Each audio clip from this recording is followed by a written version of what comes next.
Bismillahirrahmanirrahim. Dear all SOGP members, viewers, healthcare providers, it is a great pleasure and honor for me as a president of SOGP to welcome you all today in this virtual webinar on abnormal uterine bleeding. As all of you know, that due to this current situation of COVID-19, SOGP has adopted this virtual symposium. I hope every one of you will get benefit from this.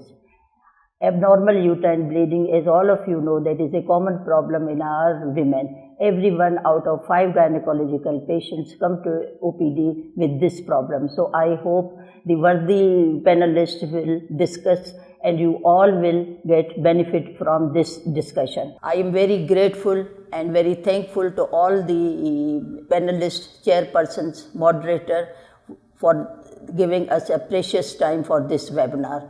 And at the end, I am also very thankful to the Hilton Pharmaceutical Company who sponsored this webinar and the event organizer Orbit for arranging this webinar. Thank you.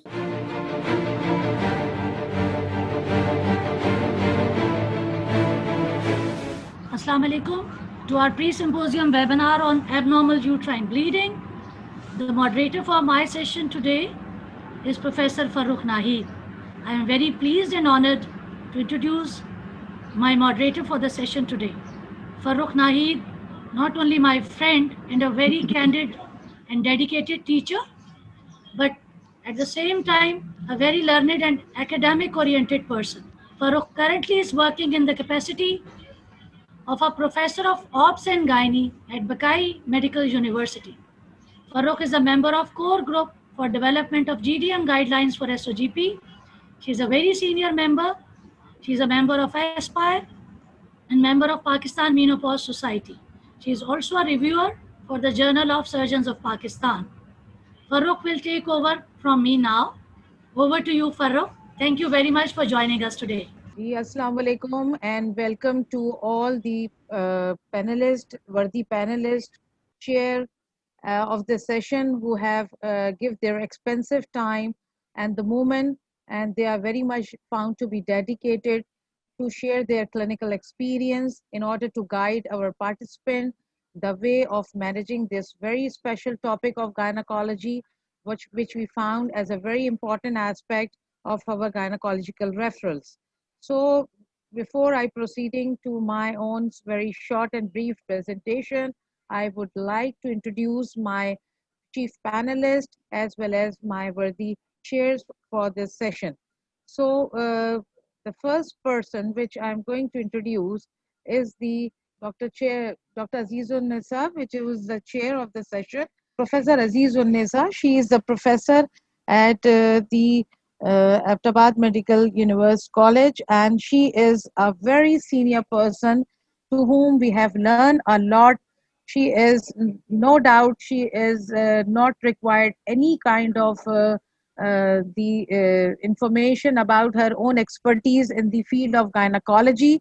She is a specialized person and who is dealing with urogynecology. She is chairing the department for a very long time, and she has produced a lot of postgraduates and a number of she is a supervisor of CPSP, examiner of so many medical colleges, and president of Hazara Gynecological Association. And no doubt she has a very vast experience in terms of in the field of gynecology. So her name is quite satisfactory for many of us who work under her supervision. Now my second panelist is the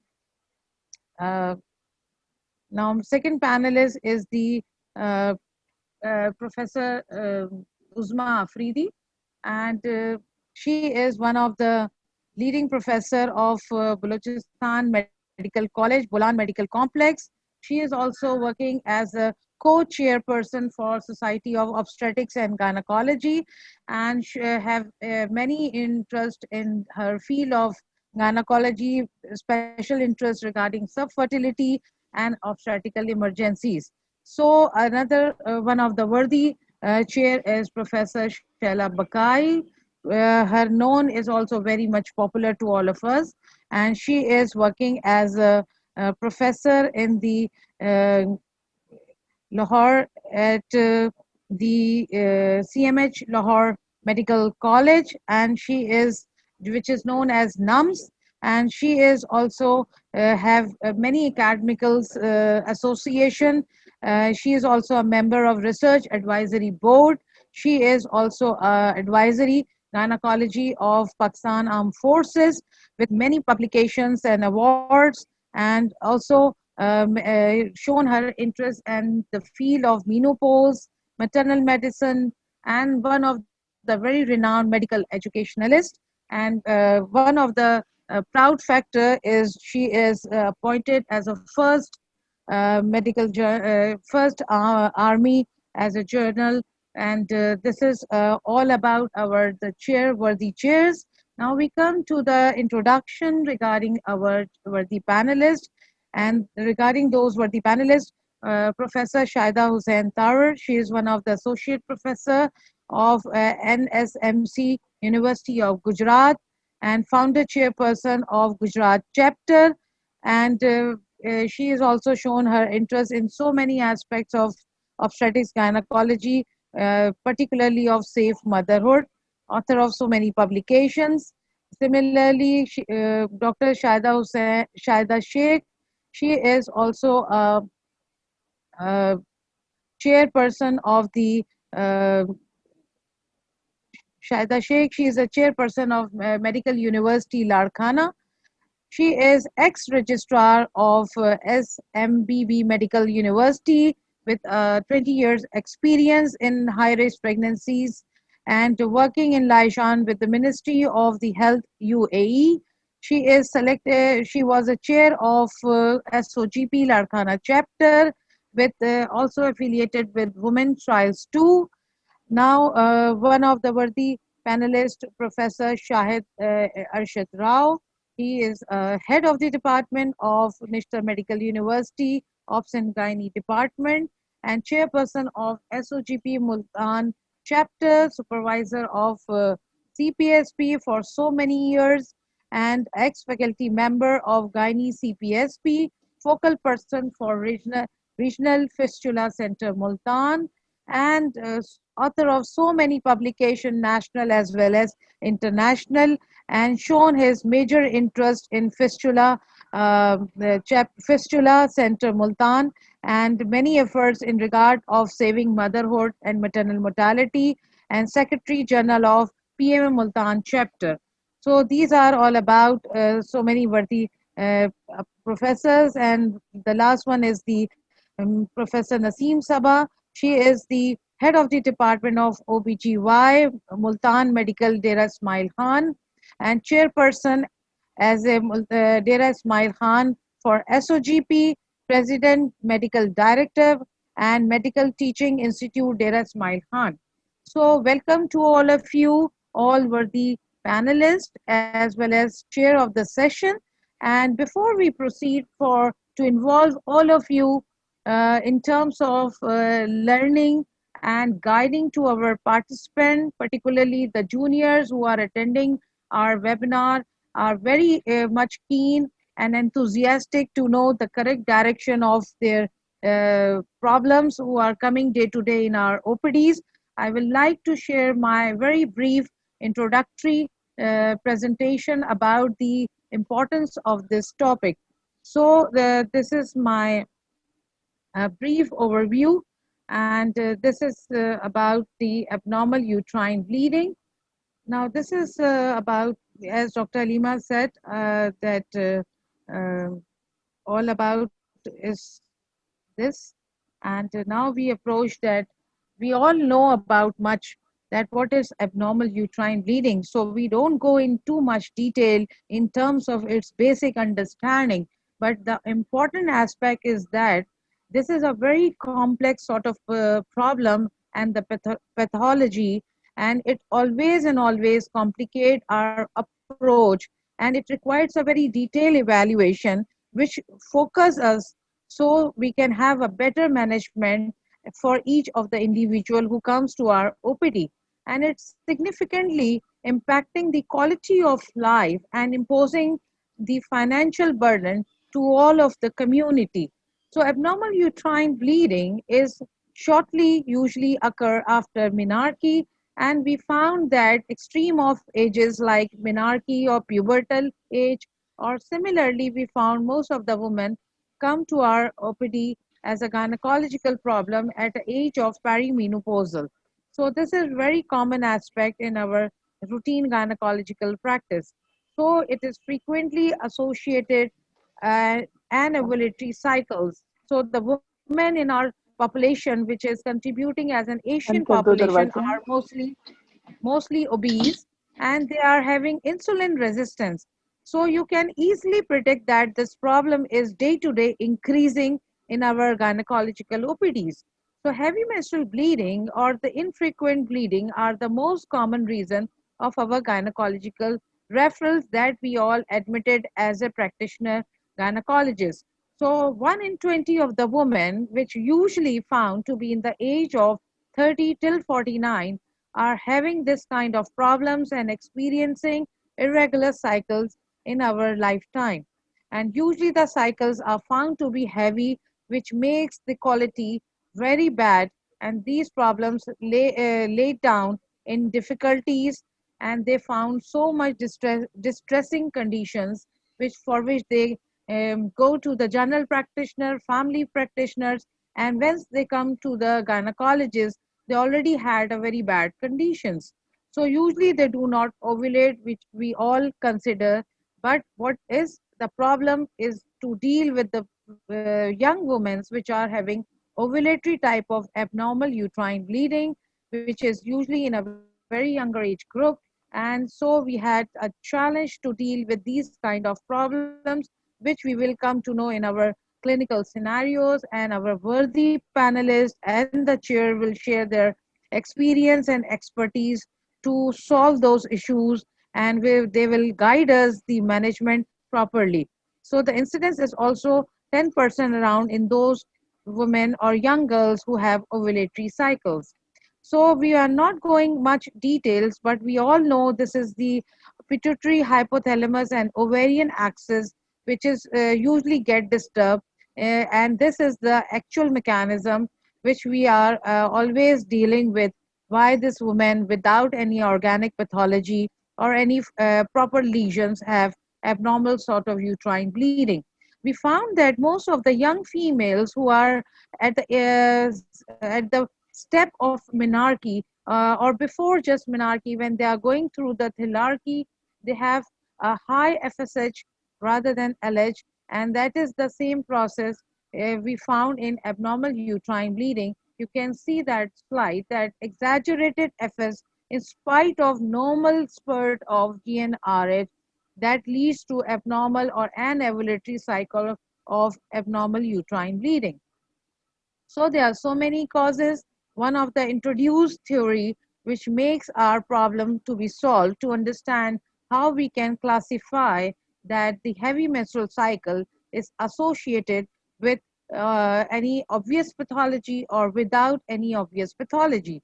So there is an introduction of Palm and Coin theory, and we all know how to classify according to that theory, that Palm stands for so many lesions over here, and Coin is so many non-detectable lesions. So there are some other aspect which we need to exclude in terms of coagulopathy, ovulatory dysfunction, endometrial hyperplasia, iatrogenic problems, and so many aspects which are not being classified in view of, if we don't found any obvious pathology like polyp, adenomyosis, leiomyoma, and malignancies in fact. So this is the view, and we all have to determine that the degree of this problem always have individualized, and the consequence are entirely different from one individual to the other. So other aspect which need to be touched in a middle-aged women is the fertility issues. The women who don't want to remove uterus, they want to have further pregnancies, but they have these problems without any obvious pathologies. So if they have some fertility issues, so we are there is real challenge for the people who are dealing with fertility or fertilities, and they are IVF experts. So they also find these as a challenge. So dealing with these problems and produce some better result in view of IVF. So my expertise are the people who are have expertise in managing these problems. They will better explain all these situations about these hyperplasia, coagulopathies, and we are going to very soon share the scenarios. And one by one, we are dealing these scenarios and share the views of the panelists, so they will help you out in managing those problems. So insulin resistance are there, so many aspects will be inshallah discussed on this forum, and people will have a better standing of knowledge after this, inshallah. So the detection of these malignancies are also one of the issue which should not be forgotten, particularly in those women who are extreme of their reproductive age, like beyond 35, 40. So these are very important aspects of abnormal uterine bleeding. So management must be focused on control of bleeding and prevention of reoccurrence. Obviously, the young women who have a challenge of the successful pregnancies, they definitely want to preserve their fertilities, and we need to correct all these associated conditions like the anemia and fatigability, quality of life, and induction of ovulation is one of the greatest challenge to our experts who are dealing with fertility or subfertilities. Now, the objective, what we are going to highlight in the end of sessions, this is the ambition of the SOGP in order to set this seminar or this webinar, that our participant must be able to understand the various spectrum of abnormal uterine bleeding by solving the current scenarios in view of appropriate treatment options available in our country. Sharing the evidence-based knowledge and the experience obviously provide you the pathway for the best practice in the gynecology while dealing this abnormal uterine bleeding. So we will start these sharing these scenarios, and then we will put some questions or their suggestions to have better knowledge in view of this abnormal uterine bleeding. So my first scenario is the lady who is having age of 45, and she is multigravida, and her last child born was 5 years back, and she had a tubal ligation, and that was all normal vaginal deliveries with a history of 14 months of heavy menstrual irregular bleeding and often prolonged periods associated with clots and cramps. Family history of endometrial carcinoma and diabetes is also there. So her, while examining, there was no lump in the breast, and her pelvic examination revealed the cervix was firm and healthy, but uterus was bulky without any adnexial mass. Pelvic ultrasonography reveals the uterus was quite enlarged, about 9.8 into 7.6 into 6.2 centimeter, with endometrial thickness was about 11 millimeters with normal adnexia. This is the case of the very common problem in our gynecological OPDs. So I request my worthy panelist, Dr. Shahid Rao, kindly put some light on this scenario in view of further evaluation. So we will proceed the session, and then we will come to the management. Uh, Over to Dr. Shahid Rao. Kindly share your views. Thank you very much, Professor Farooq. We all know that this abnormal uterine bleeding is one of the most common presentation in our gynae clinics. And as the scenario you have shown on the screen, she is 48 years old lady with multipara and having last child born 5 years back. And she's in perimenopausal age group, and common presentation, that is irregular, painful, heavy bleeding. So whenever such patient comes to in our OPD, everybody should do a proper clinical assessment. And certain points you have mentioned in the other scenario, that she is having this problem for the last 14 months.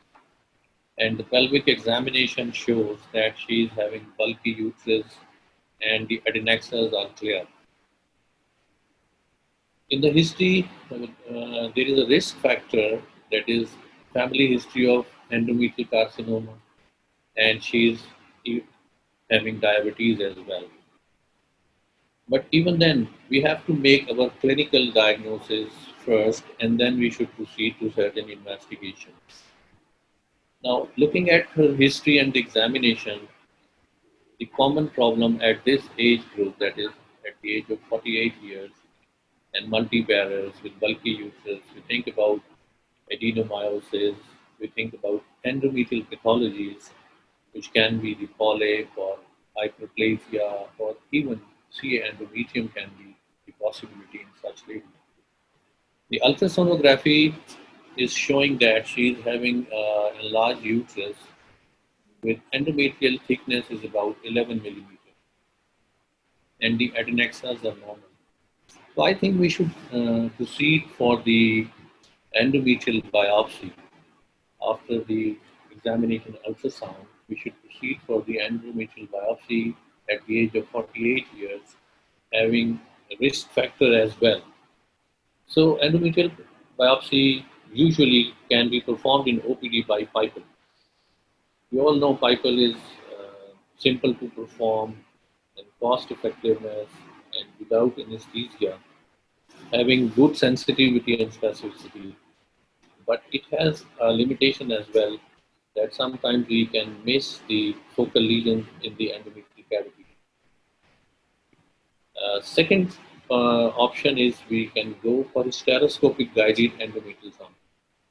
The stereoscopic guided endometrial biopsy should be done in this patient, and then we should proceed according to the histopathology. Now, histopathology, maybe it comes as endometrial hyperplasia. Now, endometrial hyperplasia, we all know there are types of endometrial hyperplasia. It can be simple or having atypia. Now, considering the age of this lady and considering the our society and population, what we are dealing. So, if you look at, we should go for hysterectomy. Should be the option at this age group, having atypical endometrial hyperplasia, and in our society. We know that there are other options like medical options having progestogens, or in certain patients we can add metformin as well. But if 48 years of age, having atypical endometrial hyperplasia, in our population, mostly coming to the public sector, the answer should be the surgical management, that is the hysterectomy. But if patient is not willing for the hysterectomy and we uh, evaluate the lady that she is having good compliance, then we can offer the medical treatment, that is the progesterone. If the biopsy suppose comes to be endometrial carcinoma, as she is having family history of endometrial carcinoma, she is having diabetes, these are the risk factors for endometrial carcinoma. So if it comes to be endometrial carcinoma, then again, preference should be the surgical management. That is, we should go for total abdominal hysterectomy and bilateral symphyngoprectomy. And then, uh, if adjuvant therapy, that is radiotherapy, is required, we can go for that. Now, another group that is not having the endometrial pathology and the ultrasound is not showing any myoma. So it could be adenomyosis, or it could be simply ovulatory dysfunction. Now, if it comes to be adenomyosis at the age of 48 years, so it is better to go for surgical management, that is removal of the uterus. The other options like hormonal, they can relieve symptomatically, but not very good and permanent treatment for adenomyosis. The ovulatory dysfunctions at the age of 48 years, yes, we can offer medical management. As she is having irregular, heavy, painful bleeding, we can offer the progesterone.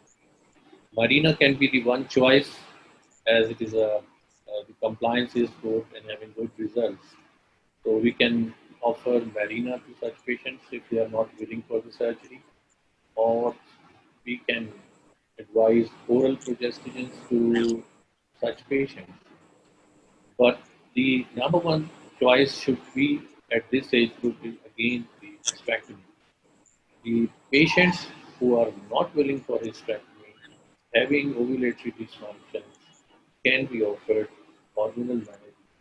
And hormonal means the progestin should be preferred either in the form of Marina or in the form of oral progestin. Thank you. Thank you, sir. Now I would like my chairperson, Dr. Aziz Unnesa, kindly share her own views about the management and further add something about latest updates regarding is there any relevancy about insulin resistance in these patients or not in view of endometrial hyperplasia, as Dr. Shahid Rao have said that the people need to have a biopsy first and later we decide about the management. So let's see, there are two different views. One view is about the endometrial hyperplasia and another one is about the adenomyosis.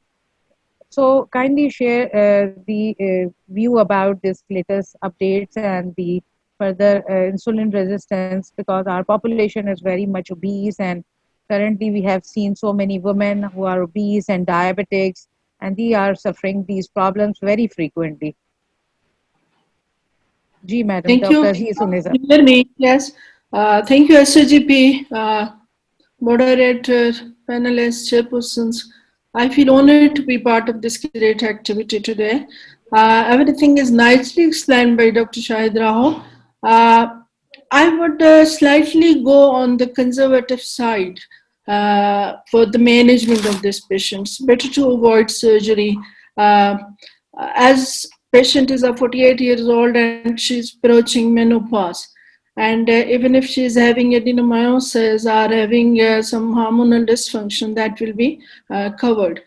So after excluding endometrial biopsy is must in this patient, and after excluding endometrial hyperplasia, atypical hyperplasia, and CA endometrium, this patient can easily be put on HRT or depending upon the endometrial biopsy, if these are anovulatory cyclic, she can be given cyclically progestogens for 5-6 months. And we need to go into the detail of the history as well as she's having any menopausal symptoms or not. Second thing in the history is written about tubal ligation. So what is the relevance of tubal ligation with this scenario? Previously, it used to be said that tubal ligation causes hemorrhage and bleeding, more bleeding. But evidence doesn't suggest that. Evidence say that tubal ligation doesn't have any effect on menstrual cycle or heavy menstrual bleeding. So it could be a psychological issue with the patient. Second thing is family history. The family history there is family history of endometrial carcinoma. So we need to look into that, and we can go for screening, and we can ask for other cancers like breast and colon, and we can go for detailed testing, BRCA1, BRCA2. And this next thing is it's important to go screen this woman for diabetes, because diabetic patient, as you said, the insulin resistance and insulin receptors are involved in this thing. We need to address that as well. So the scenario is simple, easy, a little tricky as well. And at this age group, it's a borderline age, perimenopause. So here, both dysfunctional uterine bleeding, hormonal imbalance is common, and at the same time, incidence of organic issues there as well. So after excluding in such particular patient, it is mandatory to do endometrial sampling. As I said, it's easy to do by Pipal, but gold standard is hysteroscopy. If you have facilities available for hysteroscopy, you can go for hysteroscopy, outpatient, inpatient, and direct biopsy. And After that, after excluding organic issue, this patient, I would suggest you should be put on some hormones for 4 or 5 months, and that will control our cycles, that will control our dysmenorrhea as well, and bleeding as decrease the bleeding. At the same time, I would suggest that this patient should be looked for diabetes, and if any problem arises, then that can be addressed as well. If this hormone problems fails, Marina, if she wants contraception, and Marina can be put for 4 or 5 years. Meantime, she will go into menopause. The Mirena is good. That will considerably reduce the blood loss, and it will prevent surgical intervention, the major surgery, which is hysterectomy. And hysterectomy, if we do, and we do oophorectomy, then patient may have problem. This lady, she has 5-6 years of having estrogen secretion from the ovaries. So if we go for hysterectomy, we'll have to remove, at this age, we will have to remove the ovaries and give her surgical menopause and problems. So I would like that we should address this patient issues by conservative management initially, and if the conservative management fails, then we can go for surgical treatment. Thank you. Okay, thank you very much. One more view we need to have from Dr. Shahid Rao. Do we require some screening program for this particular lady who had a family history of already endometrial carcinoma and diabetes? So you like to suggest some screening modalities or screening tools for that lady, even if you suggest hysterectomy as a surgical option, or if you earlier start some conservative management and later end up by hysterectomy. So has there any protocol, or is there any approach clinical in view of screening these ladies, in fact? As I have told you, that if our diagnosis on the endometrial biopsy comes to be benign, yes, we can put her on medical management for 6 months, or we may put Marina for longer duration. But as she is having history of endometrial carcinoma, family history of endometrial carcinoma, another risk factor is diabetes. So endometrial cancer should be definitely ruled out. And the other associated cancers like breast cancers and the colon cancers, because they are very common in association, so they must be screened out appropriately. Okay, thank you very much. Madam, would you like to have your own views about the stereoscopic guided biopsy? Do you suggest this is mandatory for all postgraduate training program? At least they should be capable of doing these biopsies and have their own clinical exposure to stereoscopic guided biopsy. What do you suggest in later, so we can have a better teaching program in teaching institute? What do you suggest about that? I suggest that hysteroscopy is a gold standard, particularly in this patient, and many patients, other patients, they need to do hysteroscopy, both diagnostic and therapeutic hysteroscopy. So it should be part of their training, postgraduates. They should learn how to do hysteroscopy, especially the diagnostic one. It should be included in the curriculum of 4 years, and that they should be able to do, especially this diagnostic hysteroscopy. Most of the trainees, they work in teaching hospitals, and I think all the teaching hospitals are having this facility of hysteroscopy there, and they should learn, and there should be regular workshops for hysteroscopy for the trainees and doctors. Yes, I do suggest that this should be the part of their curriculum.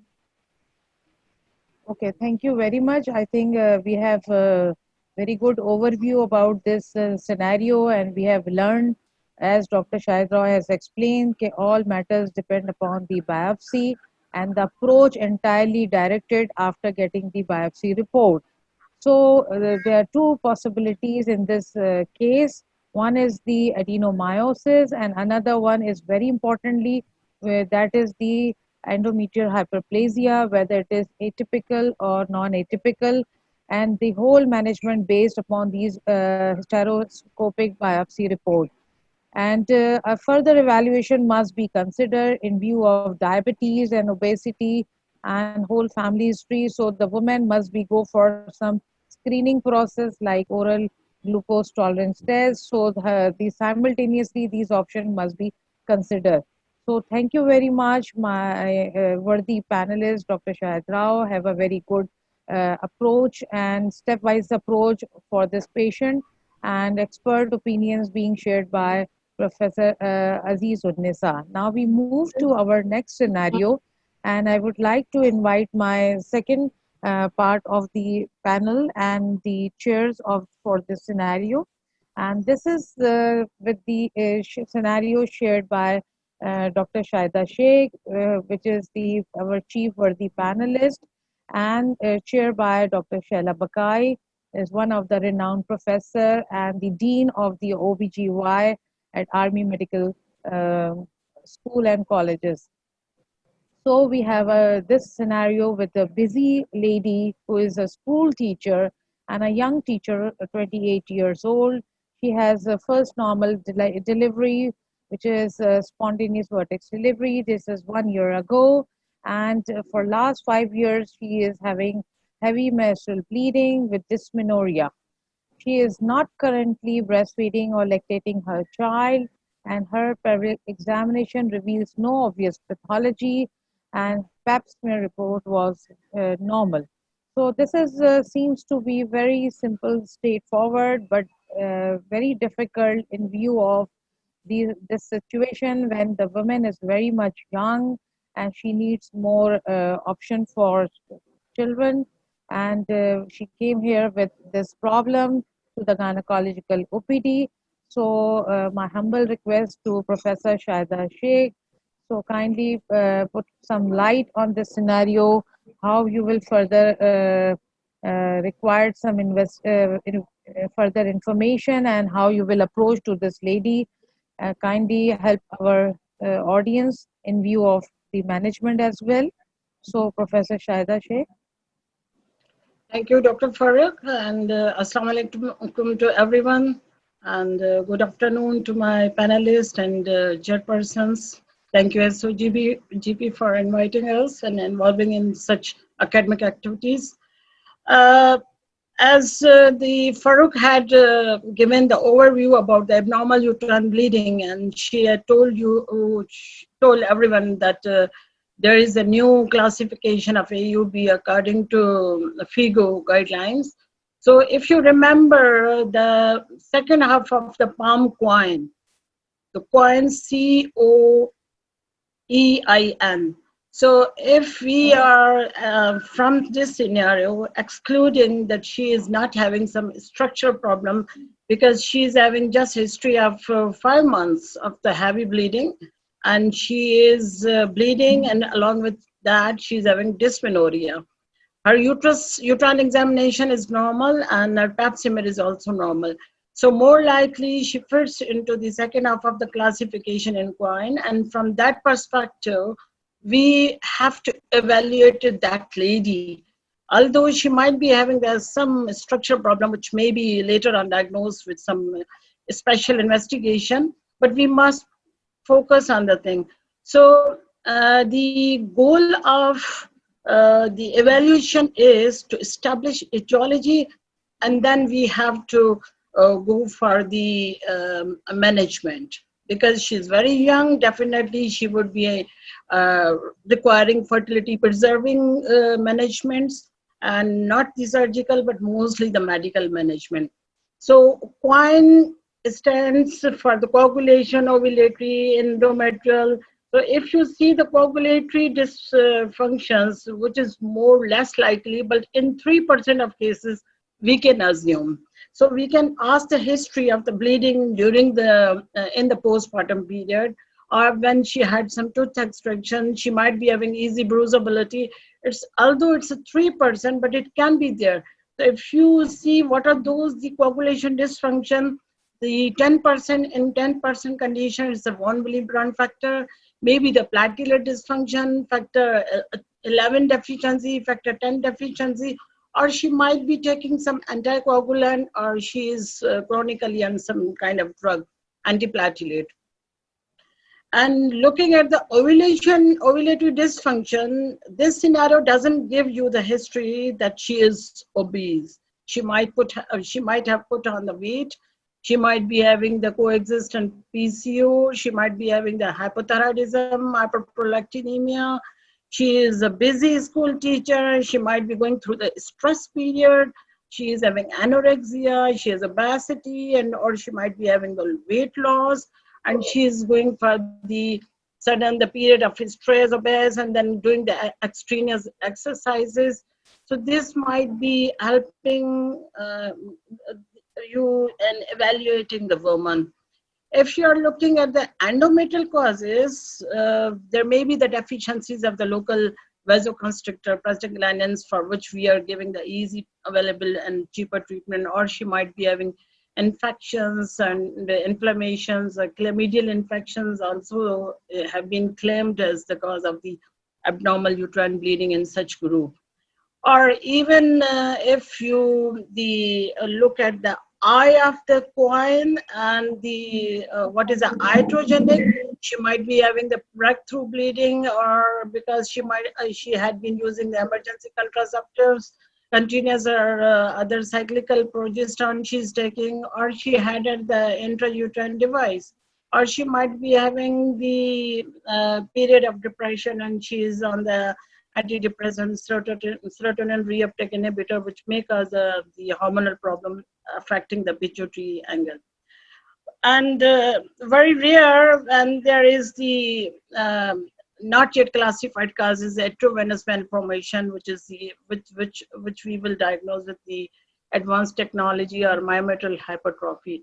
The thing is that we have to decide now, either she is having ovulatory bleeding, or she is having anovulatory bleeding.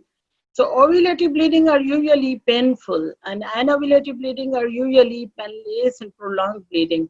So maybe she is having coexistence, but we have to evaluate from the history. This is acute or chronic? What is the characteristic of bleeding?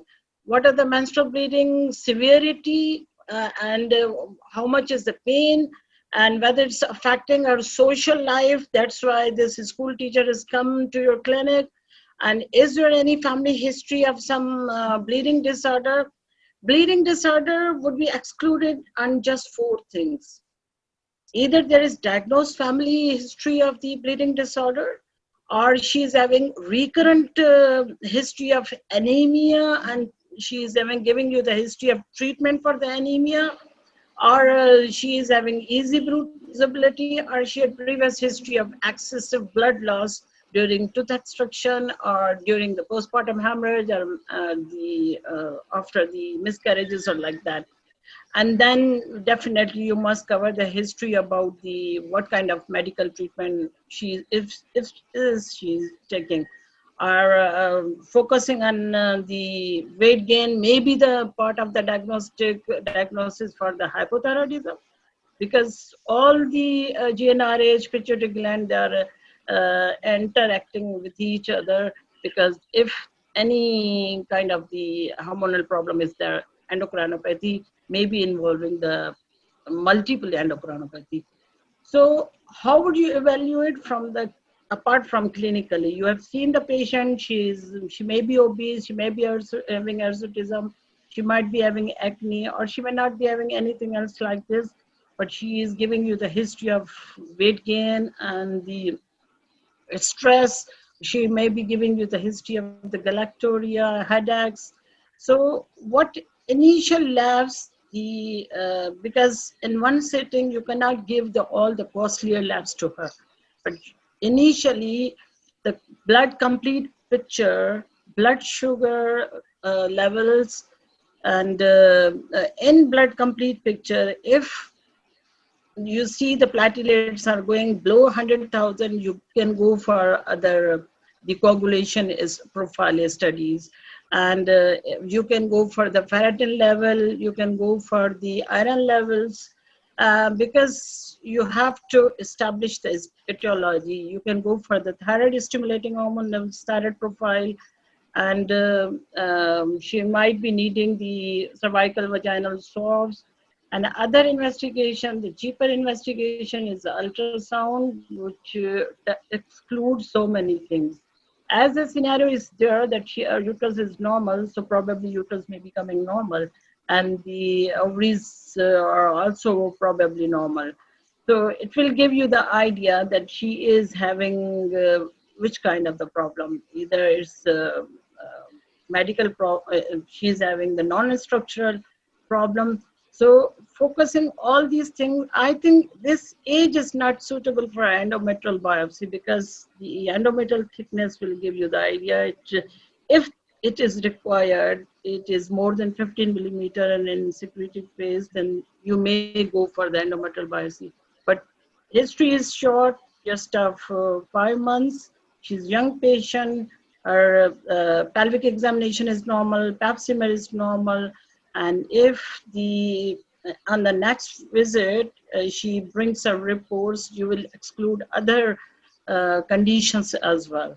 Then you reach how to treat this patient. If everything is normal, a thyroid is normal, a coagulation profile is normal, or your ultrasound is normal, then what would you do with this patient? Anemia profile, anemia screening. If she is anemic, you have to treat the anemia, because you have to improve the quality of life, you have to stop the bleeding, and it depends whether she wants the contraception or whether she wants to continue with the cyclical drugs. So it will depend on her. So choice of the treatment is after covering correction of anemia, non-hormonal treatment or hormonal treatment. And non-hormonal treatment, you have the mefenamic acid, you have NSAIDs, you have tranexamic acids. If she is taking during the first few days of her cycle, she may be feeling well, and on follow-up visit, because they have the good effect on the control of the bleeding. But if she is very busy and she is a school teacher, she's very much worried because she's having dysmenorrhea as well. So if she wants to suppress her ovulation, if she is having ovulated DUB, then she should be given the other choices. Then there is the choice of combined oral contraceptive pills, or the progesterone only, or if she wants to have the contraception and the control on bleeding for the long term, she can be given the levonorgestrel intrauterine system. So it depends on her own wishes, because there is no other than the medical option for her. She definitely requires medical treatment. The surgical treatment will require, but if she is not responding to the treatment, and then if she's having coexistence, any other problem. So if you are starting with the progesterone, and norethistyrone is the good choice and very common choice in such patient. If it is ovulative bleeding, you can give for the last 10 days. And if it is ovulative bleeding, you can start from the day 5 for 21 days. And if she wants the combined oral contraceptive, because she needs to take that tablet once a day, and she will it will also address her other coexistence problem like acne and other hormonal problem. So we have the choice of combined oral contraceptive pills with the name of Femila, or low dose pills are also available, which is containing the drospirenone, and it is good choice. The low dose oral contraceptive is 20 microgram of the ethinyl estradiol. So it may be good for her, because higher doses are causing thrombosis.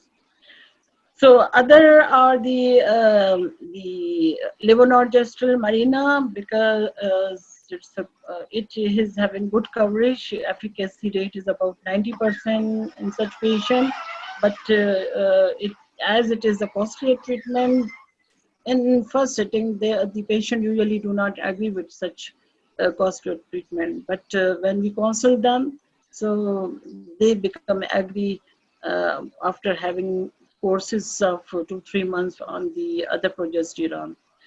Other choices are, there may be the GnRH analogs, but there are so many side effects and they are also costly as well. I think, in my view, she should be put on the non-hormonal and hormonal. Better choice is the progesterone, the uh, the uh, the Pramolit N tablet, which is very familiar for those patients, along with these NSAIDs and tranexamic acid. And for there are new regimes as well, in which ulipristal or mifepristone are the selective estrogen receptor modulators, but they all are not available in the Pakistan, but and even they are having some side effect associated. So this is my opinion, that she may be put on the medical treatment, and if she wishes for the contraception, she can have the medical treatment, which is consisting of the combined oral contraceptives as well. Thank you For so much. further, Very elaborative discussion you have done, and this is I think you have explained so many points and view of managing the patient. Particularly, the best thing is that how we proceed or how we approach this patient in terms of evaluation is very important, because this scenario doesn't show so many aspects, whether the patient is obese, what was her BMI, whether she had menorrhagia prior to conception, or whether she is having other endocrine disorders. So these are very, very important aspects in view of explaining the subject, why this lady is having for last 5 months heavy menstrual bleeding.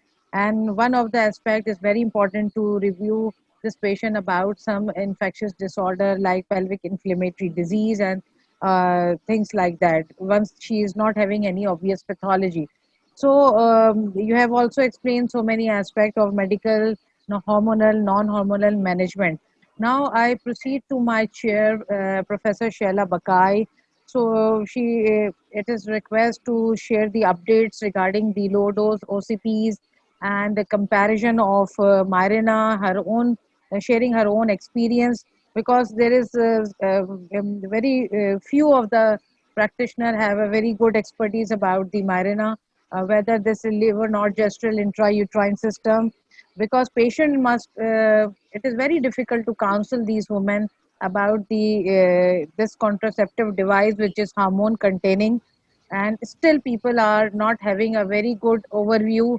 There are fear about these IUCDs, and our contraceptive prevalence rate is not more than 35%. Do it helps her a lot in view of managing her heavy menstrual bleeding, or it also provides some contraception? So would you like to share your views about that, Professor Shaila Bakai? Thank you very much. I'm extremely obliged to SOGP, Professor Razia Halima, and our worthy moderator Farooq for inviting me for this seminar. It's a very common complaint, and the scenarios are very well constructed, dealing with heavy or abnormal menstrual bleeding at every age group. Now, this scenario in particular was about a young woman, but obviously, as Farooq highlighted, that the history was very incomplete. We are still wondering what is the BMI and what is the past history like, and no family history was volunteered. So, in these young women who come to us with the first episode of a heavy menstrual bleeding, we still need to keep the bleeding disorders in our mind.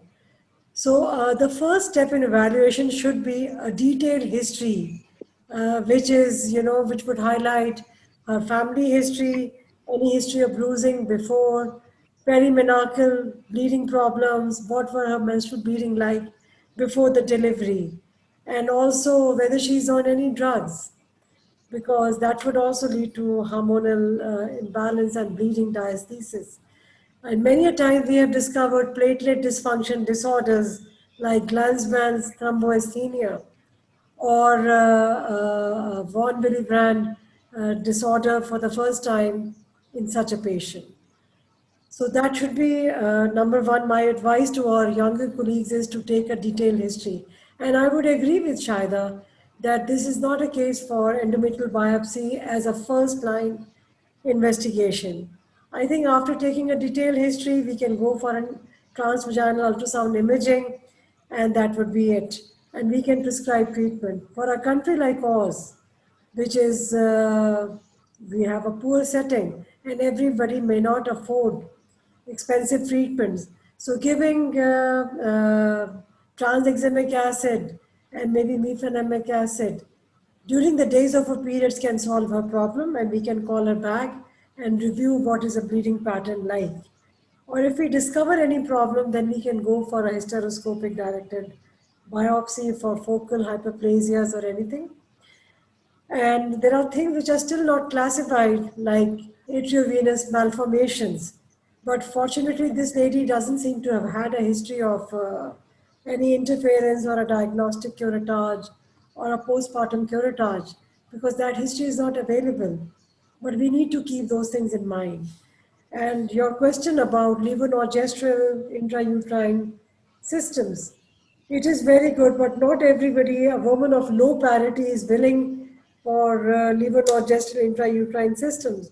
But has she been in her 30s and say a para 2 or a para 3 going in for long-term reversible contraception, that would have been the ideal thing.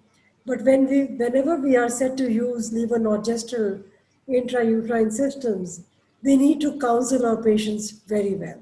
We need to tell them that for the initial 5 to 6 months, they will have irregular bleeding, some spotting. Otherwise, these ladies are very fastidious, and they would come and they would keep on changing their doctors because they've had a spotting and their primary doctor did not tell them what to expect. And they would request removal of levonorgestrel intrauterine systems. And if you are treating that lady and you're not the primary physician, there is a lot of difficulty in convincing them that this is what happens after you place a levonorgestrel coil. We need to exclude infections. Endometritis could be there. And sometimes if you're suspecting that, you need to treat it with simple drugs like vancomycin. As far as comparison between low dose OCPs and levonorgestrel intrauterine system, you see by placing a levonorgestrel intrauterine system, you are trouble free, you don't need to take the tablet daily, and the effect lasts for 5 years. So if this lady would like to have a long-term contraceptive effect, so we need to discuss this in the history. What are her fertility expectations when she's desiring her second pregnancy? And what are her contraceptive needs? And what would be her family spacing like? And what are her own expectations out of the treatment? So we need to discuss this in the history before we embark upon any treatment. There is a new drug called Dynogest. Dynogest is being made by Bayer. It's a third generation progesterone, and continuous Dynogest can also control abnormal uterine bleeding in a setting where there are no structural abnormalities. Things like myometrial hyperplasias, which is not actual adenomyosis, but there is just myometrial hyperplasia. And it comes under the unclassified portion of our classification, can be treated by these newer generation of progesterone. So that is my update. We have had very good experience with levonorgestrel intrauterine systems in a well-counseled lady. And after 6 months, these ladies, they say they work like magic, and you have reduced my spending on the pads. So that's an added benefit. Yes. Thank you very much. What I have perceived from your detailed overview is that for levonorgestrel intrauterine system, the selection of patient is very important, and you must see the socioeconomic values, her wish for further fertility and she don't want a very long-term or large sort of contraception, then you cannot offer these ladies to levonorgestrel intrauterine system. And obviously, after detailed overview, we can have a good choice to start with, like as Dr. Shahida said, non-hormonal pattern, and then in the meanwhile we can have a better chance to reevaluate our patient in view of so many other endocrine disorders and pelvic pathology, obviously. And thank you so much for have a very detailed discussion with Dr. Shaida and Dr. Shaila Bakai, and I hope people get a better standing of knowledge, because this is also one of the problem in a very middle-aged woman or younger age woman. Soon after delivery, they blame everything with the delivery or the consultant, or sometimes the problem they are not getting and they are not being cashed properly in our OPDs just because of lacking of history, in fact. Thank you very much. Now we proceed with the third scenario, which is again a commonest one, and we found that the mother brought their young daughters, and very soon they have a menarche, and these are sort of problems. And unfortunately, the family physician said, "Ye to hota hai. This is a very common. You don't need to bother about these problems." And I think this is one of the issue must be addressed timely, so we can have a better outcome for these patients. Now we proceed with the scenario. Is a 15 years old young girl with severe cyclic bleeding since last 2 months, with pain and intense abdominal cramps. She had a menarche at the age of 13, and that periods were absolutely normal for last 2 years. She don't have any kind of medical illness, no obvious pelvic pathology, and family history was insignificant in regard of any bleeding disorders uh, or any kind of pathology related with vaginal bleeding. So the blood CBC, in which her hemoglobin dropped down 8.7, probably she was not anemic previously. So I like to share this scenario with my worthy panelist, Dr. Shaida Hussain. Would you like to have some views about this young girl who is having this problem, in fact? Yes, thank you very much, Dr. Farooq Nahid. Thank you, SOGP Pakistan, for letting me talk on this important topic. It's an honor for me to be part of this very important symposium. And this scenario is relatively uncommon, but still very, very important, because heavy menstrual bleeding in young girls is usually ignored and overlooked by the family, saying, as you rightly said, that this is very common in young girls, or ये बाद में ठीक हो जाएगा, कुछ देर के बाद ठीक हो जाएगा. This is overlooked. The girls feel shy to talk about their problem, even with their own family, and the family does not want to take a young and unmarried girl to the hospital, to the gynecologist, considering that taking a young girl to the gynecologist may raise certain questions in their families, what is going wrong with the girl that you are taking her to the gynecologist.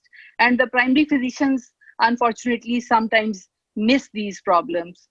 As we see in this scenario, this is a girl of 15 years of age, which had previous uneventful menstrual cycle for the last 2 years since her menarche.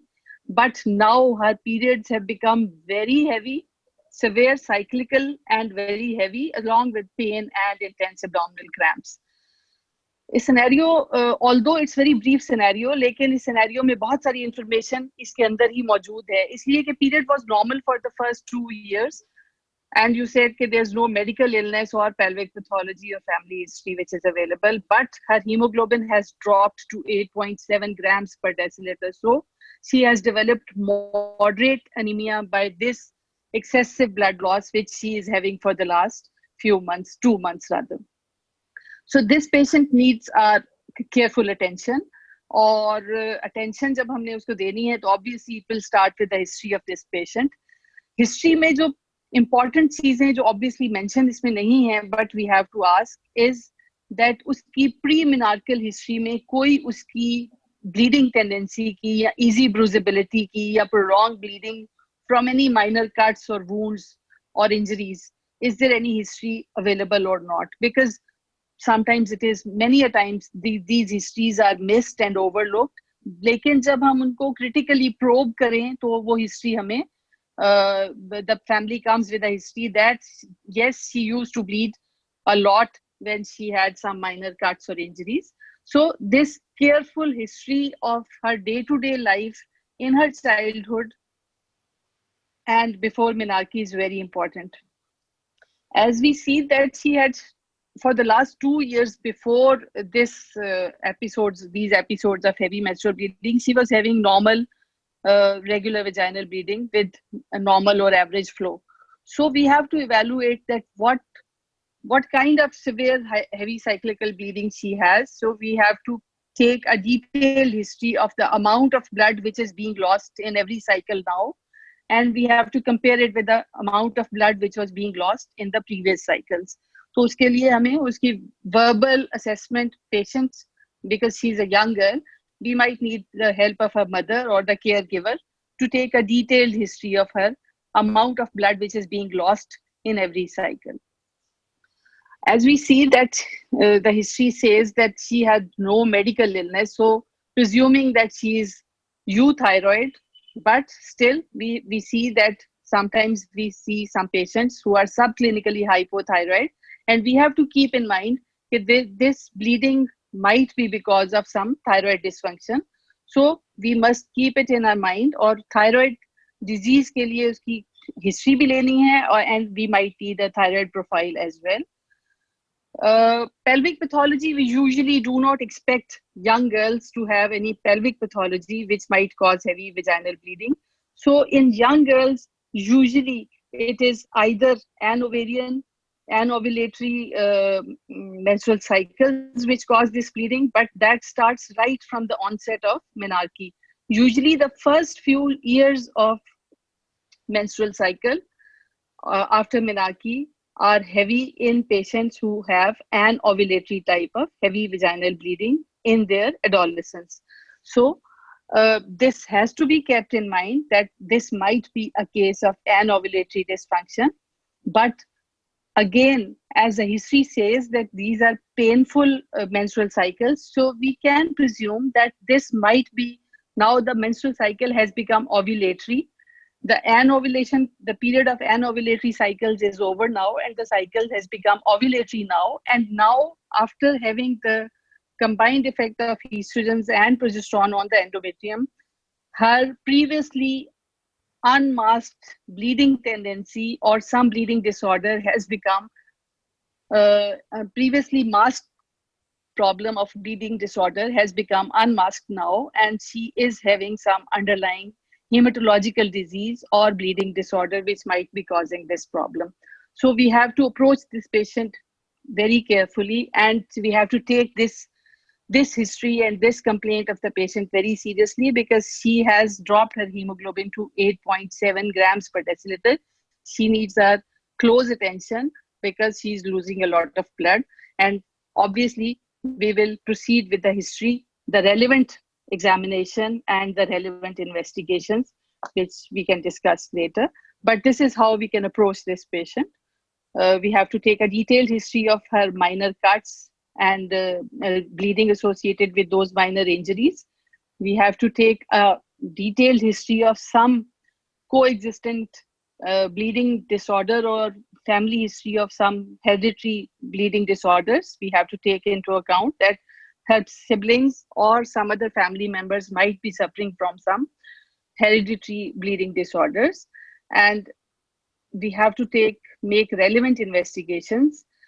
The relevant investigations would include the evaluation of her anemia, including the full blood count and the serum ferritin levels, and then we have to go for PT and APTT, and we have to take platelet count into account, and then we will proceed accordingly once we diagnose that what kind of problem she is suffering from.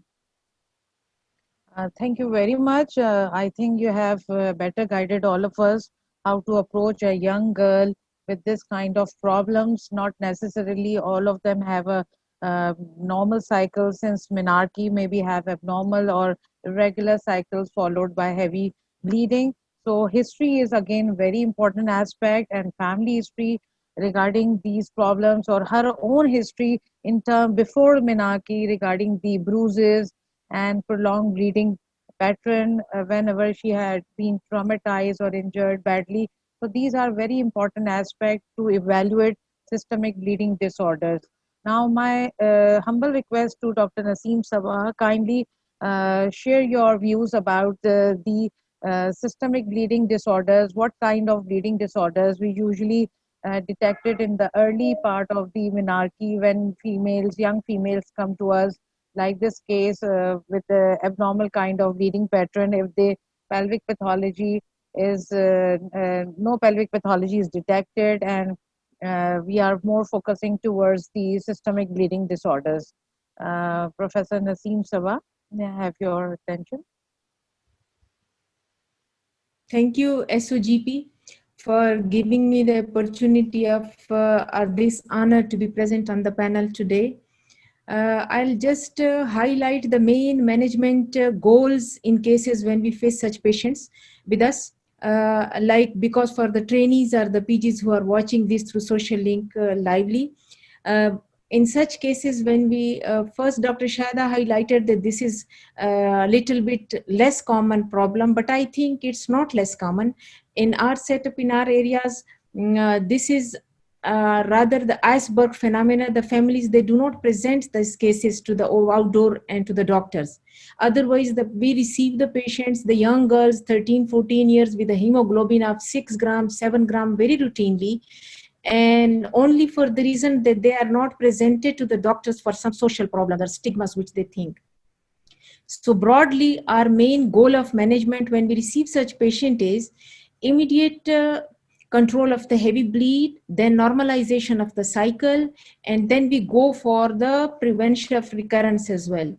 Particularly in this case, if we think that it's not because of the ovulatory dysfunction, or it's not because of the anovulation or immaturity of the hypopithalamo pituitary axis, because she was having a normal cycle 2 years ago, then, and if we think about any bleeding disorder, the most common is ITP, idiopathic thrombocytopenic purpura. They do present with this, with the menorrhagia in the puberty.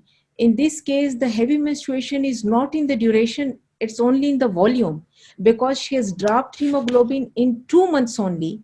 So if we assess and categorize this patient into a moderate, I think she needs a very thorough workup even after admission as well, because we categorize and we admit the cases when the hemoglobin is less than 8, and we term it as in severe cases.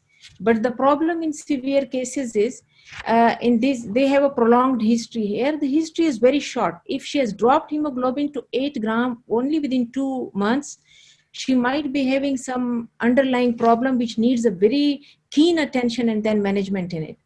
So in routine cases, when the patient is having continuous PV bleed and they have dropping of the hemoglobin, so we start with the progestrogens. But in this case, she is having a cyclical bleed, which is heavy, and this has not been mentioned that duration is more. So probably she's having a normal duration, but the volume of the blood is more. So this is more pointing towards ITP. In this case, normalization of the cycle is not that much important, because we are not going to OCPs or something like that, which was previously described in detail. But in this case, she needs to be sought out about thyroid dysfunction, and she needs admission, thyroid, and to rule out the thyroid dysfunction, and then the bleeding disorder. And for this, we must have to go for platelets, BT, and APTT, and even if the 1 millibrand factor, these antigen, if they are the facilities are available. And if she is not responding to that, then she may need medical treatment as well. And we have received few cases in which we were stuck up and nothing was working in her, this patient, and her hemoglobin, she was just 12 years old and hemoglobin was 3 grams% when she was presented. And then we proceeded for EUA, and it came out to be a retained product of conception. So though it's not related to this scenario, but just in cases coming in pubertal menorrhagia, that ultimately we have to think for some other problems as well. Thank you very much. I think you have very well explain the subject in terms of systemic bleeding disorder.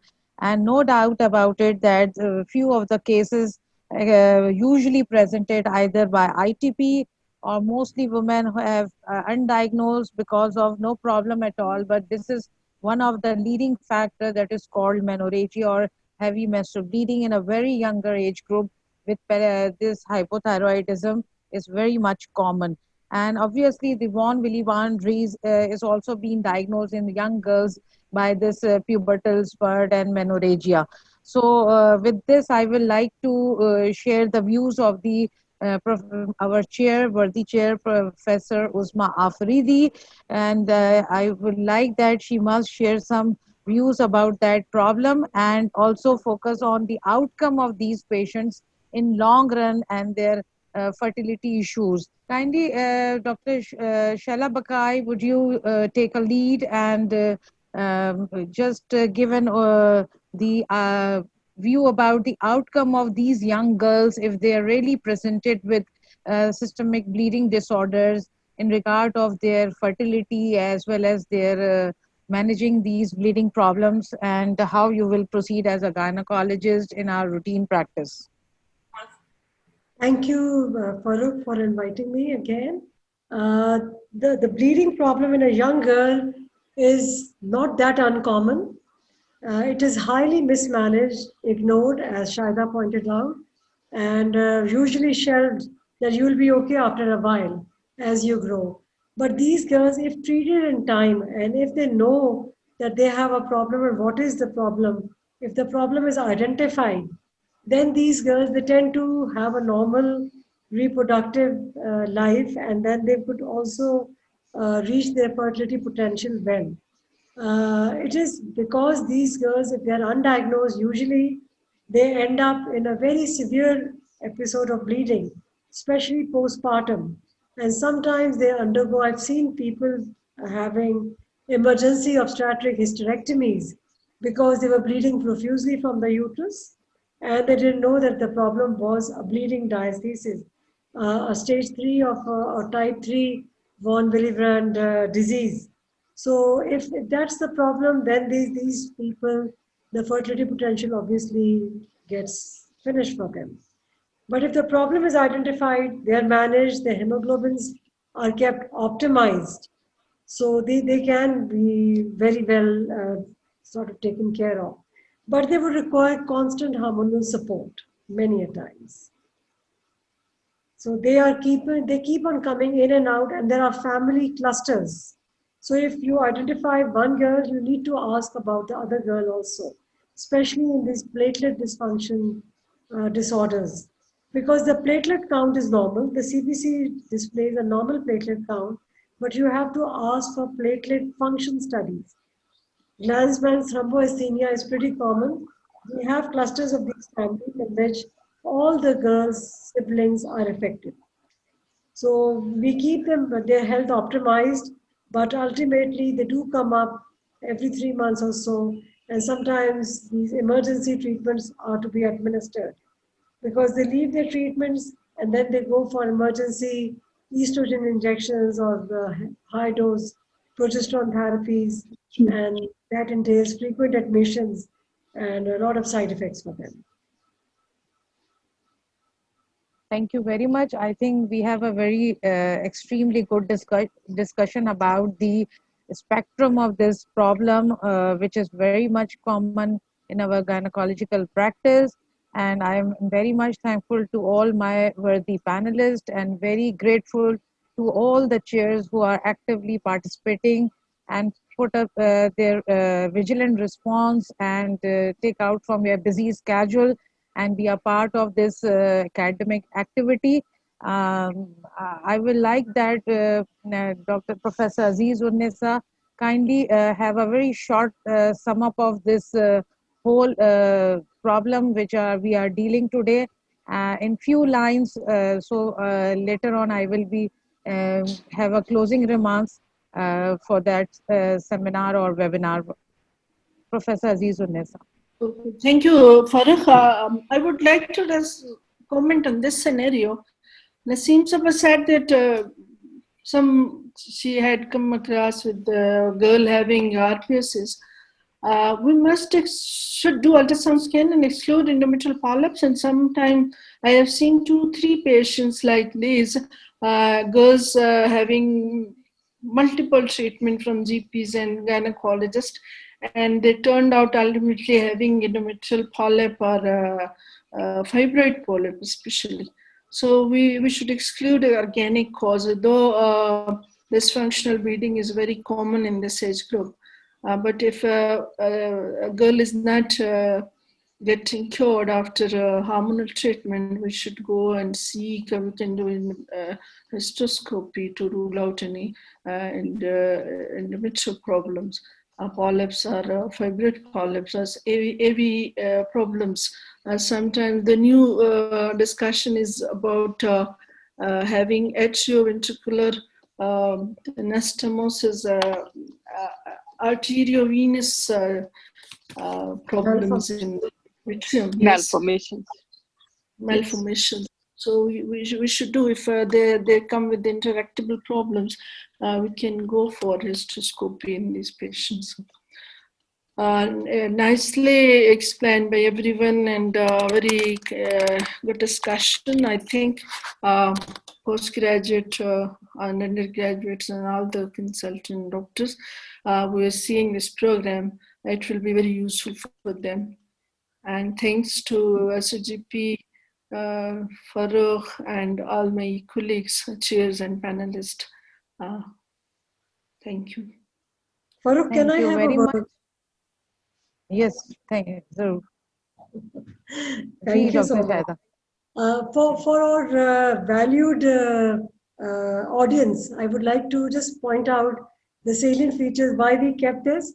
This is a very common complaint in the gynae outpatients in all age groups. We see these patients, and one management does not fit all. One size does not fit all. The management needs to be tailored. For our younger colleagues, it is very important to elucidate or illustrate a very detailed history. That is the first step for evaluation. So once the history is illustrated and the examination is done, keeping the palm coin classification in mind, you need to keep that and find a diagnosis. So identifying an etiology, and then to confirm whether this bleeding is coming from the uterus or not, that's also very important sometimes. And once the etiology has been identified, then managing it, tailoring the management according to patient expectations, her fertility desires, her contraceptive needs, and what is best for her, that needs to be done. Quality of life issues need to be illustrated. We need to do, right, we just don't need to treat the heavy bleeding. We need to improve her quality of life and optimize her general health, optimize her hemoglobin levels. Thank you very much. Thank you very much. Thank you, Dr. Shaila Bakai. Thank you, Dr. Professor Azizunnisa. Thank you, Dr. Shaida Hussain Tarar. Thank you, Professor Dr. Naseem Sabah, and my dear colleague, Professor Shaida Sheikh. I think not only the audience, but being a practicing gynecologist, we all have a sharing and learning views throughout our lifetime, and we all learn from each other. It's not only a matter of learning for the juniors. I think I myself have learned a lot from you people, and these are the things which should valued. We should have a value where we got such a great people who are very much keen in making the way and guiding us all the way to have a better learning approach. Keeping this in mind, we are a very poor country. We should be very much cost effective. We should be very much focused in our directions, and we should have a proper skills of counseling for that particular woman, so she may not be misguided anyway in getting the benefit out of all. Thank you very much, and so nice of you and so great of you. Thank you, SOGP. And on behalf of the President and on behalf of Professor Razia Qurecho, on behalf of the General Secretary, Dr. Halima, I am very much grateful and honored to be a moderator for this program. in and facing these worthy professors. And thank you, audience, for your patient listening. And we found a great feedback immediately in the mid of the program. Thank you very much, and so nice of you. Thank you.